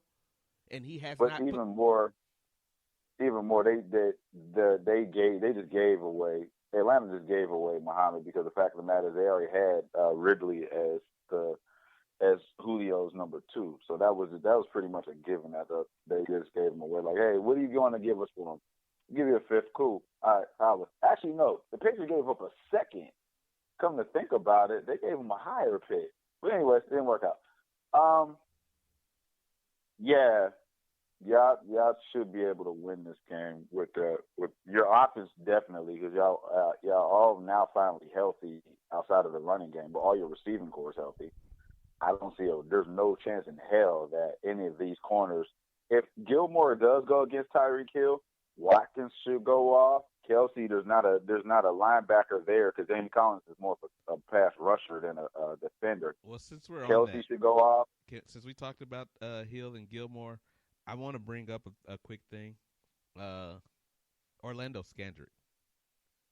Orlando Scandrick went Well, on. since we're on that, since we talked about Hill and Gilmore. Why you knew it was coming? Because it needs to come. Because you can't Orlando stand Scandrick. Orlando Scandrick. Orlando Scandrick went on. What is the show? Is it First Take or Skip and Shannon? Undisputed. Skip and Shannon for Undisputed. Orlando Scandrick was on that show yesterday, and he started ranting off about how Tom Brady is about to go 3-0 against Patrick Mahomes. And while he might be technically right, as Shannon Sharp most pointedly made clear to Orlando Scandrick, is that the Chiefs had the lead going into the fourth or finishing that game last year, and Orlando Scandrick and the Chiefs defense promptly gave it up. Orlando Scandrick should not mention the Kansas City Chiefs because he is awful. He was awful as a cornerback for us. He's so bad that he's been cut 4 times in the last 15 months. The Redskins, the Cowboys, the Chiefs, and now the Eagles. He's so bad that he cannot cover a freezing child with a wet blanket. That's how bad he is at trying to cover wide receivers in the NFL. Shut your mouth when you're mentioning Patrick Mahomes, because you cost us a Super Bowl, you and the rest of that side of the team. Anyway, I was just waiting for this to come, ladies and gentlemen, and it has. I was waiting for that one. You know how I feel about garbage, and he's so bad that he can't even be the lid on the trash can. That's how bad his covering skills are. Well, that's why he's not in the league. He's now more known as a diva than a baller. Let's just keep that real. He's more known for his relationship with loving hip-hop stars than he is as an NFL career. Bro, not only did he come after Patrick Mahomes, but he had the audacity to go after the Dallas Cowboys, a team that freaking put the money in his pocket that he's spending right now. Dude, the Cowboys didn't win a Super Bowl because you were part of that secondary. The Chiefs didn't win a Super Bowl because you were part of that secondary. The Eagles suck right now because you were part of that secondary. You are garbage. You are at best a safety. And for some reason, you want to play corner. You have been at best a safety your entire life. You just made a living in Dallas because they were getting enough pressure and the league wasn't so concerned about you holding every receiver you cover. You're a walking turnstile. Just give me the ticket and I'll let you pass. Damn, he's like Taylor. Anyways, you got to bring me back because you know how I stay there. But I think y'all can win this game again. Like I said, y'all have this. This is a matchup that actually is favoring KC. The only thing I would say might be a factor is running the ball. But even then, like I said, if y'all go ahead and just slang it out, Gilmore can't cover the whole field. One of the McCourty brothers is hurt. It doesn't necessarily need to be trick plays, and y'all have healthy receivers. You know, the Texans have healthy. They're like spades. They got 1 in the plus sometimes between the two, Steele and Fuller, who's sometimes healthy. But again, hurt again. I don't think y'all always. It's like, oh, Will Fuller's hurt again.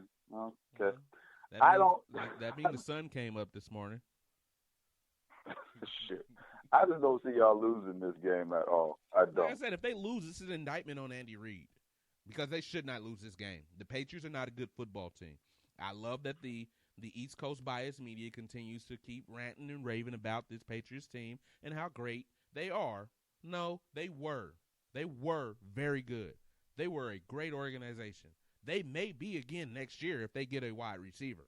They know where the hole in their team is. Because if they didn't, they wouldn't have signed Antonio Brown in the first place. They wouldn't have traded for Mohamed Sanu.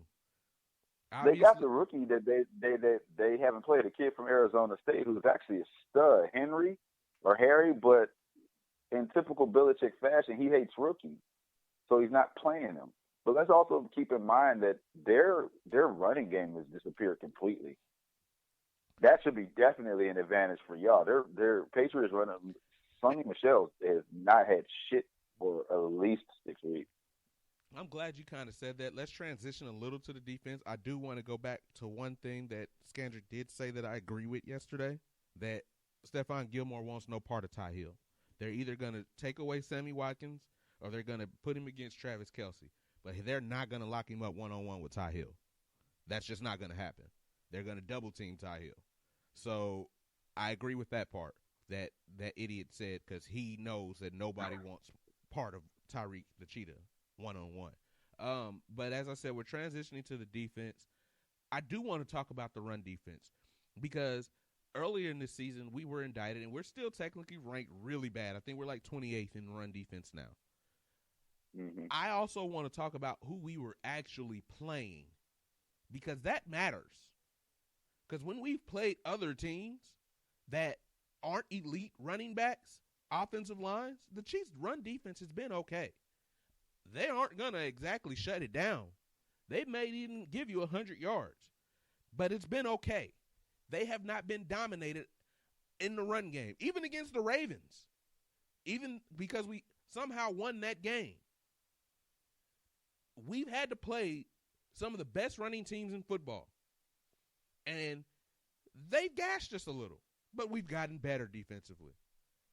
I'm okay with the Chiefs' defense as long as it keeps playing better. They destroyed the Oakland Raiders last week. It was not Patrick Mahomes. It was not the offense. It was the Kansas City Chiefs, their defense, their running game. That's what beat the Raiders last week. Juan Thornhill, congratulations on your first pick 6 in the National Football League. It was well-deserved. I loved every second of it. The Chiefs' defense is not as bad as people are making it out to be, and all we said all along is if the Chiefs had somewhat of a defense, that they are probably going to be the best team in the AFC. Now we have to deal with the Ravens, and that's going to be a question mark. I don't know how we're going to fare against the Texans because I don't know which Texans are going to show up. But I have no fear of the New England Patriots unless they sign Antonio Brown after this game and get him ready for the playoffs. It wouldn't matter anyway. I told you he'd be on the exempt list, so even if you sign him, he ain't playing this season, so it doesn't matter. Well, we'll see. Like I said, the league he's optimistic that he's going to be cleared. Yeah, he also was optimistic that he was going to get paid a bunch of contracts, too. Well, the Patriots had to play. What the hell was wrong with them when they put that contract together? This is the Patriots. They guaranteed him money that they have to pay him. That's why they don't want to pay him. Well, they have and to. Now that you called out. Here's the thing: you called out Robert Kraft on the one thing he doesn't want to talk about is this love him long time massage parlor situation. His prostitution sting. So you really think that Antonio's going to come back with that bullshit? No, I that's don't. an egotistical owner. I'm just saying one of them actually committed a crime. That's all. On video. Yeah, on video, and that's the problem. He got good lawyers, and he got the video squashed, but the video is the video, and he committed a crime. Mm-hmm. But again, you're gonna bring that up to the world. That's the issue. So you're really gonna call the world already knows.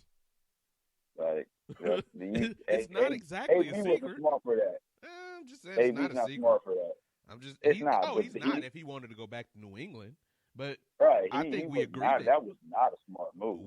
I think we agree that he has CTE or something. So him not making smart moves is nothing new. Yeah, I wanted him to get tested for more than CTE. I think he on that week somehow. He smoking his own stuff, or he been down in Miami way too long smoking whatever the hell is down there. But something is up. Something ain't up there going to the elevator ain't going to the top where they be. And that will worry me times 100. Yeah. But back to the Chiefs' defense. See. The only thing that I'll say is our defense has been playing better the last couple of weeks, but we've also been playing against the AFC West. And since 2015, the Kansas City Chiefs are 25-3 against the AFC West. So I will hold my judgment on the defense until after this week. If they can do to the Patriots what they've done to the AFC West, then I will think that the defense has taken the strides that it needs to make this team elite again. If they go back to we're playing outside the division, so we're not that good, then, well, we better put up 50 points. which is not impossible. Also considering the fact that one of New England's strengths about playing in Gillette Stadium is always shitty weather, i.e. 2 weeks ago when they played the Cowboys. But tomorrow's supposed to be 40 degrees and sunny. Nice weather, and y'all a cold weather team just like New England's a cold weather team. I don't see this even as a factor, home field or not. I think y'all got this. Yeah, I think if they lose, I'm going 41-21. I'm going to start out there. Whoa. You're embarrassing the Patriots, huh? I really don't like the Patriots. I can't disagree. I do want to touch on, I'm glad that Frank Clark might not play. I think he's a liability against anyone that's not a rookie backup. The Chiefs defense seemed to play better when he's not on the field, outside of one game where he was facing a rookie backup. They stop the run better.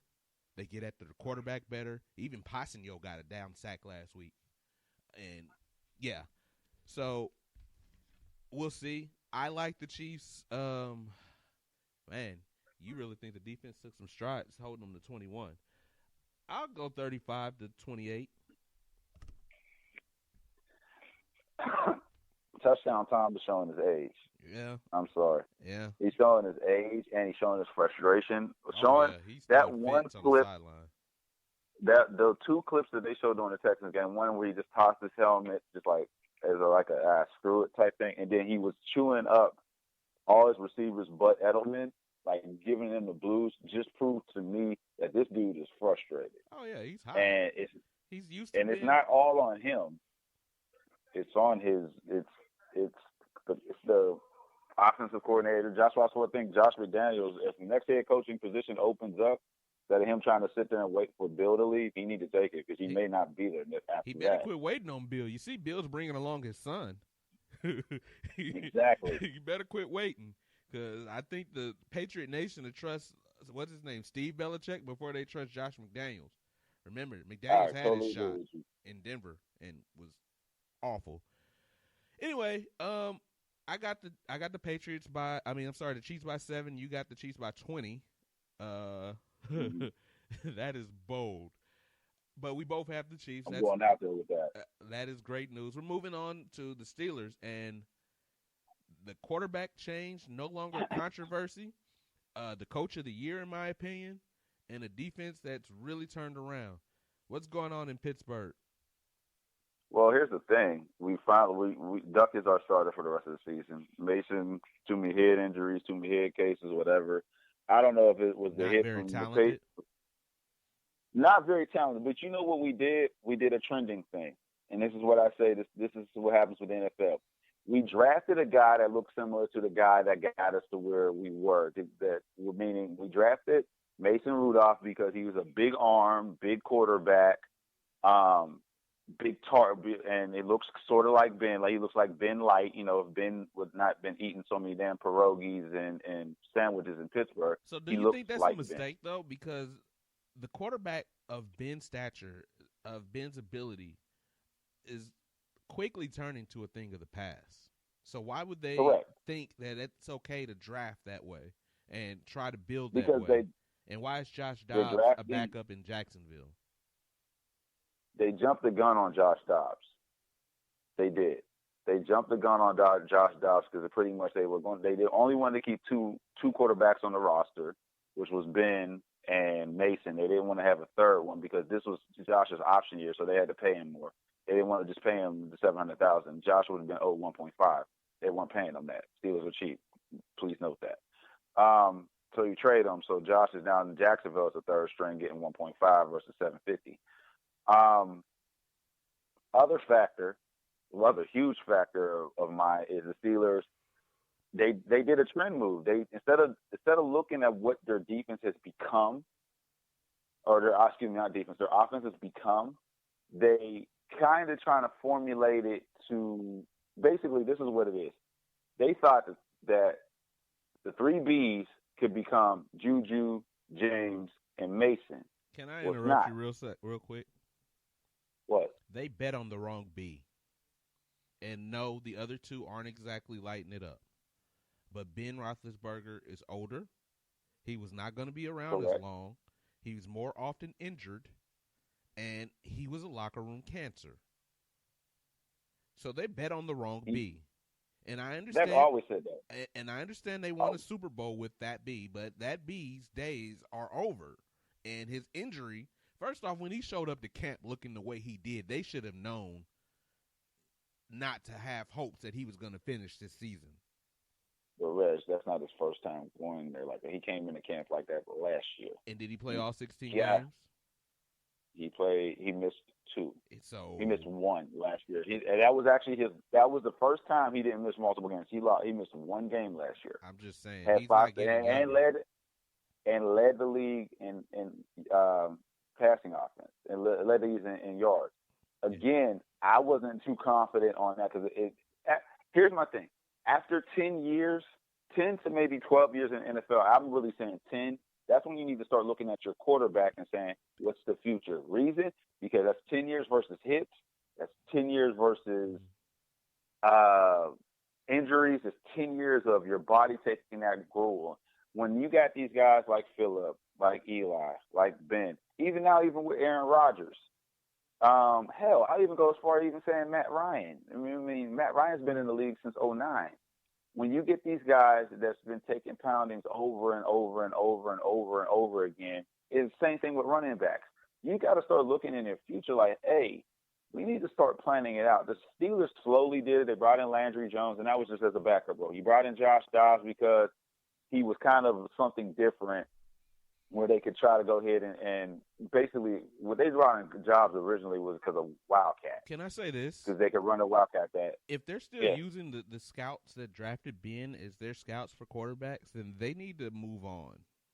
Because they don't. They fired the scouts at the beginning of the season. I haven't heard of any quarterback that you picked up outside of that mold besides Dobbs, and he wasn't exactly electric with the ball in his hand.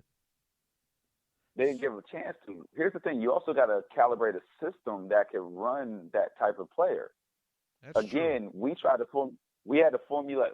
Let's just use a prime example. Although he was at the end of his career, Michael Vick. Michael Vick, when he became a Steeler, it wasn't until the 3rd game, because Ben was out, the 3rd game where Vick actually went off because now all of a sudden we're playing it to his strong point versus trying to make Vick become a pocket passer, which he's not. He's never been a pocket passer. But he was towards the end of his career, and it didn't work out as well. I'll say this. I think it might be harder to transition from a right-handed quarterback to a left-handed quarterback a lot harder than most people think. Exactly, and that's what happened with Vic. This is why AB was going apeshit because Vic wasn't getting the ball. But Darius Heyward-Bay, who we all know, and you know this from the Raiders days, was hot garbage. Actually almost had, for those 4 games that Vic played, was averaging 110 yards per game, the highest ever in his career. I don't think Darius Heyward probably averaged more than 50 yards a game. Those particular games, he had 110 per game because he was playing with left-handed Vic, and it was playing, instead of going deep, Vic was playing the slot, and Heyward-Bay happened to be that guy stepping up in the slot making plays. But AB wasn't getting the ball, so it made him go apeshit. And, of course, at the end of the day, Vic doesn't get another contract play, and, well, we did the receiver over the quarterback, but it is what it is. And the difference between Vic's success in Philly and struggle in Pittsburgh is one's an offensive team and one's a defensive team. And correct. What I mean by that is the staff is an offensive team and the staff is a defensive team. And it's a lot easier for you to adapt to a left-handed quarterback if you have offensive staff that knows how to make those changes quickly, as opposed to a defensive guy that really thinks that I just really need to run the damn ball and hope that they don't mess up too bad. And that's kind of how Pittsburgh plays. That's why they're good this year, because Tomlin gets to go back to being what he is, a defensive mastermind. But also keep in mind, we're playing simplistic football, which the Steelers were more known we're going to air it out. If we're going to play this aerial attack, we're going to air it. Like, have you ever really seen Steelers football before? Probably for the first couple of years, Antonio was in the league until maybe right before Juju got there, where they've thrown more in the middle. Everything else was long bombs. Ben had the cannon, go deep with AB. Before, actually, let's take it back further. It was Mike Wallace, then AB. Yeah. Then Man, when he Then when left Juju Pittsburgh, he came, was garbage. right, that's why they gave the money to AB versus Mike Wallace, because they knew Mike Wallace was a one hit wonder. He was a deep threat, but once he got hurt and he started slowing down, we're gonna give it to the younger guy who can do just as much as Mike, Antonio Brown, and look how it panned out. Mike was on like 4 different teams, and now he's not even in the league anymore. No, he's not. But neither is AB. But that's another reason. But with Juju, when Juju came the last 2 years, Juju was the only guy that wanted to go in the middle. You know what I mean? That's why I said when they comparing AB to Juju, it's not fair. AB, if I was going to compare him to anybody in Steelers history, is Hines Ward, because he shouldn't be a guy that gives you 1,500, 1,600. He's probably a 1,000-yard receiver, but does the little small stuff that no one talks about. So they thought that Washington was going to be the answer? They got Washington because of Randall. Yeah, he's played better with Duck too, which is extremely surprising considering Mason was his quarterback for 4 years at Oklahoma State. They had that chemistry because they drafted Washington in the second round. They drafted Mason in the third round of that same draft. So basically, the Steelers are like, okay, once this regime, if we're not going to pay this regime or whatever, we're dealing with the 3 Bs, we have a chemistry with these two. And Washington has better chemistry with Duck, who he's never played with before outside of this last couple of games, versus the guy he's been with for 4 years in college, which is amazing to me. I really thought, okay, James is going to ball. James struggled with Mason, but he's gone off with Duck. With that being said, Duck deserves the starting position. So there's no ifs, ands, or buts about it. Y'all want to have off season as the starting quarterback until we draft somebody. I think they should force Ben into retirement. It's going to be hard because they gave him guaranteed money. He's a huge hit on the salary cap next year. If after next year, then yeah, they need to force him. But right now, he's a huge hit. We couldn't even trade him if we wanted to. He's a huge hit. He's 20. He's almost. Think about this. Well, we already got $24 million as a salary kit because of the AB situation. We go into next year where we'll have a $22 million salary hit if we let Ben go. Now, if he wants to retire and then he puts in the papers, then we automatically don't get the salary cap. Oh, he don't want to retire. But if Ben, he's talking about he feels like he can play at some point this year. Exactly my point. So now we got to pay the dude this money, which was a bet. This is why I said if anybody gets fired from the Steelers, it's Kevin Colbert. Well, that should definitely happen because again, you still don't have you let the best wide receiver in football go, and you did not replace him. Well, yeah, he's the best receiver in football. I'll give you that, but he, as you can see, is a head case. Y'all didn't have those problems. Yeah, he played. He came to work. No. Yeah, I had problems last year for the first time, and that was at the end of the season. Okay, now see, I gotta disagree with you there, my friend. We had those problems. The Pittsburgh media knew those problems. The Steelers knew those problems. They sugarcoated the shit out of those problems, and it never reached mainstream media. One thing the Steelers are great at is covering their players where it doesn't hit the mainstream media outside of the Ben sexual assault case. Outside of rape. But then they covered that up where it was like, well, they made it a whole different deal. Yeah, right, where it was consensual. He just went too far with it by getting aggressive, blah, blah, blah. So, if I'm these women, I don't sue the players. I sue the organization. That's who I sue. Because that's A, where the money is. B, where the cover-up comes from. That's who I sue. Because you're only going to get like $1 million from a player, and that's out of a settlement. But I don't think you have to try too hard because, again, it's clear that these organizations are covering this shit up. It's absolutely clear. I don't think you need a jury. I don't really think you necessarily need a jury that isn't Steelers fans to know that this is what NFL players or NFL organizations do and have done for years. The factor of the matter is dealing with the AB situation, to go back to it. We've covered AB shit for a long time. There's been all types of shit that's been put out there. I can go back as far as 4 years ago where AB was acting a fool, but the Steelers covered it. And also keep in mind his celebrity, quote unquote, popularity covered a lot more. But AB ain't been a saint for this organization. It's just it's the thing, and that's what got Tomlin in trouble last offseason. And not to try to get off the subject too much, but because you covered it so much and he got away with it, he flipped on you, and all you can sit there and say is, well, damn, he flipped. I let him get away with this. I let Le'Veon get away with the 2 weed charges. He got caught by the NFL once, but remember, he got arrested with LeGarrette Blount for weed, and they only gave him a 2-game suspension. They gave LeGarrette 4. It was LeGarrette's weed. His last name is Blunt. No, it wasn't.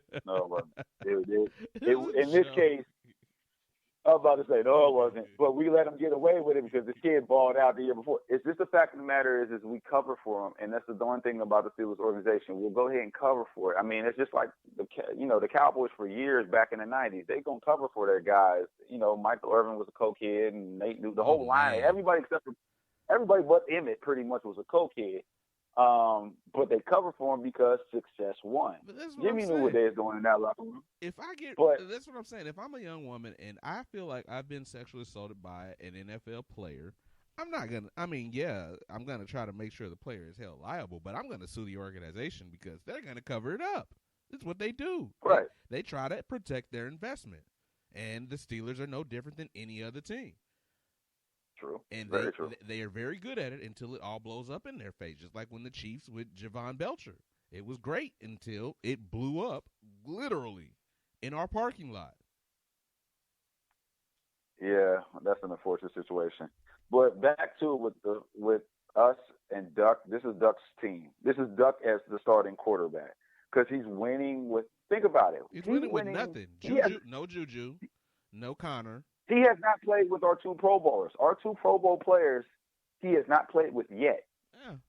Juju's been out. Well, he did play with Juju during the Chargers game. I take that back. And Juju did not do shit that game. But I think he hasn't played with Connor, and he played with. I'll take it back. So he played with Connor and Juju against the Chargers. But the other 2 games he's been in, he has not played with neither one of them. So including the Cincy game where he came in. The collective MVP for your team is the offensive line. Yes. And obviously the head coach. It's just really that simple. Your offense basically should only average about 7 points a game, and somehow y'all are 7-5 and in the 6th position in the AFC right now. We can talk about your offense, but it's really not a lot to talk about other than how bad they've been and finding a way to score just enough points. Yeah. Here's the thing. We really are playing old school football where if it's a low score, we're going to win this game. As long as we don't get into a shootout with anybody. And the only team we have left upcoming in this schedule that can possibly get into a shootout with, we may have some issues, is maybe Baltimore. I don't know that's a shootout because the way Baltimore plays. Right, exactly. But I don't see us getting into anything with we have the Cardinals this week. We have the Bills and Jets the following weeks, and then we end off the season with the Ravens. I mean, maybe we get into something against the Jets. What? Maybe, because they're going to play extra hard for they're going to play extra hard for Le'Veon. Really? That the Jets. Yeah, they're going to try to. I mean, the Jets already had their Super Bowl victory win this season against beating the Cowboys on prime time. Well, don't they still play the Patriots? I mean, they're in the same division. They're not going to play the Patriots at all. They lay down like a $2 stripper on Harwin against the Patriots. Really? You're really telling me they're going to lay down? They're not going to do that. Listen, not at all. Like I told you, the NFC East is awful. The AFC East is almost as bad as the NFC East. Matter of fact, the East, both East, awful. And I don't care that one of these 2 conferences have 19 wins between 2 teams. I don't. These 2 teams, again, have not beaten anybody with a winning record. 19 wins, and 2 of them are against teams with winning records. And one of those 2 is against the other team with the 19 total wins, Bills. So, yeah. Your confidence level on that one. Yeah. Like, yeah, okay. Yeah. Anyway. It's going to be very interesting. We'll see. But I I think we can beat. I think we'll beat Arizona. Arizona is right now 3-8-1, and they pretty much they just came out and said they were debating about putting wrapping it up for Kyler Murray so he doesn't get any type of This is amazing to me that they feel like they can do that after firing a head coach last season. I just don't understand. And never mind. I don't care about Arizona football, and I don't think they care about Arizona football. What about your defense? Last week, T.J. Watt is a defensive player of the month. The month, and then the month before was Minka. He tied with the kid in San Fran, Bosa. So who's the best defense in your division? Is it you or the Ravens? Us. Wow. It's us. That's a lot of confidence. I'm going to say that. Yes, very much. I am going to say us. I'm going to say this. One, the Ravens are not even in the top 20 in sacks. They're number 21. We're number 3. Two, if we had an offense that would not keep us on the field so long in previous games, we would pretty much be good. But also keep in mind, I will keep saying this, just like you had some of the hypotheticals earlier, we joked around with the Rockets. If Connor doesn't turn over the ball twice during 2 critical situations, we would have beat San Fran with Mason Rudolph. Keep that in mind.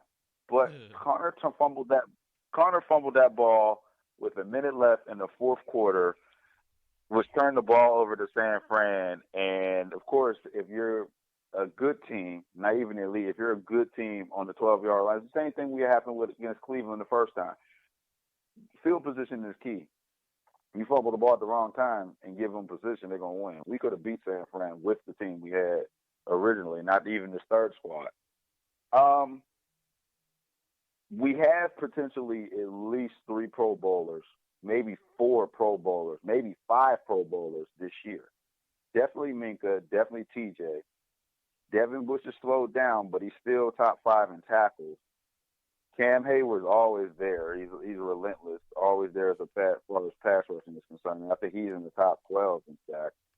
And then Bud Dupree, who's balling, but the thing that scares me, he's balling during a contract year because we didn't give him a 5th-year option. So I don't know if he's balling out because he wants to get paid, whether it's by the Steelers or another team, or he's just now getting it one way or the other. Now, I do know the defense have now finally put Bud's hand in the ground versus having him as an outside linebacker the majority of the time. Say that again? No, you good. Go ahead. But I'm just saying, I think our defense, again, I'm not calling them the elite of elite, but we had a top 10 defense. Our record is showing that because our offense is still in the bottom half of the NFL. We have a 7-5 team. You can't say it's not because of the defense, because our offense has been sporadic as hell. Yeah. So I agree with you because of the way the Baltimore's offense plays, and because Baltimore's defense is not on the field at all, basically, and when they are on the field, that other team is usually in desperation mode, so they are in pass mode. So really the Baltimore Ravens only got to defend the pass. And if you get enough pressure, you do a great job at defending the pass. So yep. I agree with you. I think you are the best defense in that division. I can't wait to see y'all play Baltimore because I know that you all should have a better game plan than anyone else in the league. So I'm hoping that you all give us the blueprints to go and beat Baltimore again in the playoffs when that happens. Well, here's a big factor with that. And since it's the last game of the season, if they tie up everything, they may not play Jackson. They may walk. I agree with that. But I don't know. What are they? They are 10-2. Yeah, Baltimore's 10-2. They win one more game, they win the division. They're locked. Yeah, so. But they still haven't clinched the home field advantage. Correct. And so I don't know that they're going to shut it down if that has not been locked up. And it's going to be if the Patriots lose this week, that means they need at least 13 wins to lock that up. And they have 10, so they need to win 3 more games. Mm-hmm. So we'll see. Speaking of you all playing the Ravens, you said the Cardinals, and they're 3-8-1 team. y'all should beat this team easily, right? We have to play. Here's the factor: we got to play to our. Can't. We can't Well, underestimate the Cardinals. I think I'll y'all be should honest already with have you. the game plan to beat this team because you played Deshaun. I Right. mean, you played Lamar Jackson. You stopped Murray from running, and Right, you make him exactly. beat him with your arm. And if you do that, you beat the Cardinals. We won the game. Yeah. That is correct. And we don't have as big of. And the thing is, with Murray, it's not as big of a. He's not as big of a threat as Jackson because he's smaller. He's a lot smaller. I'm not underestimating the kid, but he's much smaller. He's a lot easier to and he's tackle. not as right. He's not as elusive. Like people give him, like, oh well, Murray's got that. He got that speed like Lamar. No, Murray's elusive. Like Murray is like Russell Wilson light. He's not. I'm not going to have him. He may get a 100-yard game, but it won't be against us. It'll be against a definitely a lesser defensive team. Yeah. But he's not one of those guys that I can see busting out for 100 or 200-yard rushing like a Murray. I mean, like a Jackson. Sometimes with Deshaun Watson, so on and so forth. Murray, to me, if he ever gets to be that level, if he was going to ever study anybody's playing game, it would be y'all playbook. Yeah. If you get him with some receivers. But Murray, to me, has similarities to Patrick Mahomes, except for the fact that that's why he was the number one overall pick, because that's what they thought. They thought that he's a lot like Mahomes and Russell Wilson. That's why he was the number one overall pick. I still think that was a high. Especially I was cool for a with guy the my pick. height playing quarterback. That's my concern. He's my height playing quarterback against a bunch of giants. Well, the big factor is also his line average is 6'5". Yeah. So if you ever look at Arizona football, and their line is not that good at all, obviously, because David Johnson's been hurt and everything. But he takes, your typical quarterback takes a 5-step drop. He's taking like 7. He's got to. And I Because think he's my height trying to play quarterback. There's a reason I quit playing football in high school. Dude, it can't be that. Come on. Was you QB? Yes. That's why I quit playing football. I wasn't growing anymore. I knew that. I was a quarterback. And I'm not trying to be a running back. I did that in practice once and got lit up. I was done. So, no, I was done. Them days is over. Yeah, I was done. I'm good. I'm out. Crazy. Here's the thing. Because the Cardinals really aren't an electric offense, I don't think there's a way to pick the Cardinals in this game. Even though you're down to a third-string quarterback, your defense is too dominant. Your coaching staff is too disciplined to allow the game to get out of control, barring like 5 turnovers. And because the Cardinals don't have the kind of electric offense, I think if either team scores 21 points, it would be hard pressed. So I see this game as 17-14 Steelers. Ooh. I actually just had a couple more points than you. I said 21-14. Like I said, if either one of these teams score 21, that would be weird. Well, for the most part, that's... The only reason... Go ahead. The only reason I'm saying that side note is because Benny Snell has actually been balling. So I think the Steelers are going to be running the ball down their throat. And the Cardinals on the bottom half of the league in rush defense. So I think the Steelers are going to keep running it till the Cardinals choke. Well, it seems like we agree on all our picks this week. We both have the Chiefs. We both have the Texans. We both have the Steelers. I think that's pretty much the show. I was supposed to do a rant, but we way over, and I kind of did that on Orlando Scandrick earlier. You got anything? Not this time. I think the whole minority thing of firing coaches. Now, just a side note to say it real quick, we got 3 minority coaches in the NFL now, and I looked at college, and college only has 3 minority coaches in 113 Division 1A teams.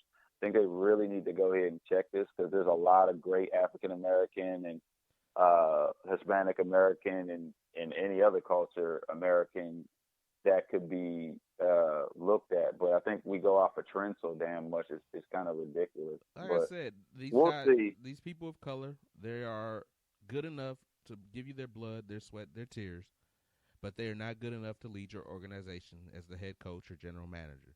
That mentality has to change. You cannot use these athletes and then discard them when their playing days are over. They are what is making these owners, these colleges, all the money. And for them to be discarded after the conclusion of the season is absolutely insane to me. Agreed. But that's it for me. We'll figure out another rant for the next time. All right, folks, that's our show. I'm KCReginaldJr. The man J-Dub, Justin Waters. Thanks for listening to Underdawg Sportz. Have a great weekend. Peace.